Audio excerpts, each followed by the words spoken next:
Pemirsa, kita akan memasuki kabar Nang Panambayan. Terhitung sejak akhir September 2023, kasus tindak kekerasan pada babinian wan kekanakan di Kalimantan Selatan sebanyak 302 kasus, mengalami penurunan bila dibandingkan tahun 2022 yang mencapai 491 kasus. Walaupun kasus kekerasan pada babinian wan kekanakan terus mengalami penurunan, namun tetap menjadi perhatian pemerintah. Sabarataan Kuitang pun dihimbau untuk memberikan pola asuh yang benar kepada anak.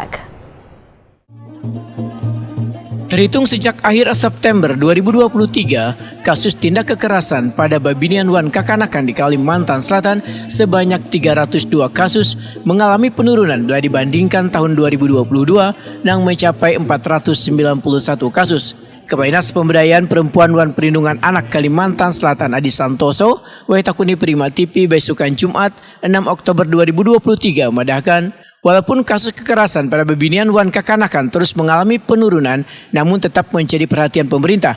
Sabarataan Kuitang pun dihimbau untuk berikan pola asuh yang benar kepada anak, agar menciptakan mental yang baik bagi anak. Selain itu, lingkungan sangat berpengaruh pula pada tumbuh kembang anak.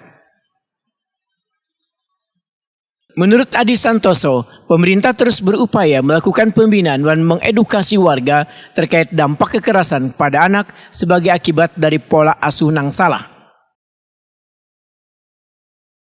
Melalui pembentukan lembaga yang namanya Forum Anak Daerah.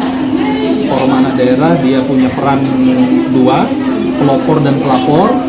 Jadi kalau kasus itu menimpa anak-anak, mereka berperan untuk melaporkan, memediasi agar penanganan korban-korban tindak kekerasan anak berjalan dengan baik.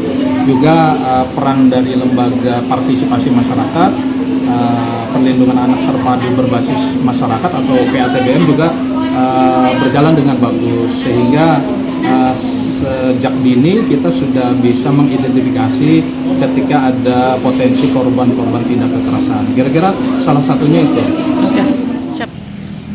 Sementara itu hingga akhir September 2023 tercatat 67 kasus kekerasan pada anak di Banjarmasin yang merupakan angka tertinggi di Kalimantan Selatan. Sedangkan Banjarbaru sebanyak 39 kasus, Barito Kuala 37 kasus, wan Tabalong 33 kasus, Hulu Sungai Tengah 29 kasus, Kabupaten Banjar 22 kasus, Hulu Sungai Utara 20 kasus, Hulu Sungai Selatan 18 kasus, wan Tanah Laut 14 kasus, Tanah Bumbu 11 kasus, Kabupaten Tapin 6 kasus, wan Balangan 4 kasus, sedangkan Kota Baru hanya 2 kasus.